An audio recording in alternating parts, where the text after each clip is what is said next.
Tervepä vaan, terve kuuntelot! Tänään on Bugin iltapala-korneri.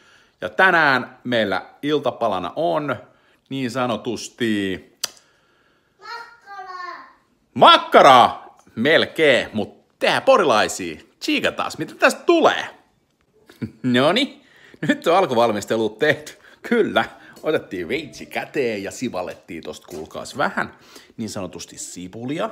Sipulia on meillä lauantai-makkaraa, meillä on hangon sinappia sekä Felixin amerikkalaista kurkkusalattia. Tää on vähän ekstra, ei kuulu porilaiseen, mutta pistänpä kuitenkin. Sekä Heinzin tomaattiketsuppia.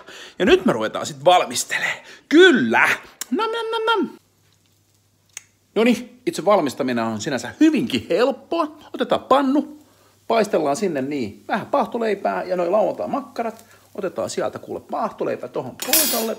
Pohjille vähän hangon sinappia, avottika ja vähän sketsupilaaria. Siitä niin kuule. Sitten siitä pari jahtisiivua pannulta. On vähän hankala muuten näiden pihtien kanssa toimia, mutta ei se kyllä tässä nyt pikkuhiljaa. Jumalauta. Nyt pitää keskittyä. Keskity, Baki. Ja tosta yksi jahtisiivu. Sitten toinen ei meinaa millään tulla, kun repeilee. Jumalauta. Noniin. Tuli toinenkin. Kattokaa siitä niin. Sitten kun on noin upeasti pistetty, niin vähän ripatellaan siihen sibalia päälle. Sitten täältä vedetään kuulkaas kurkkusalaattia. Tulee ajettä.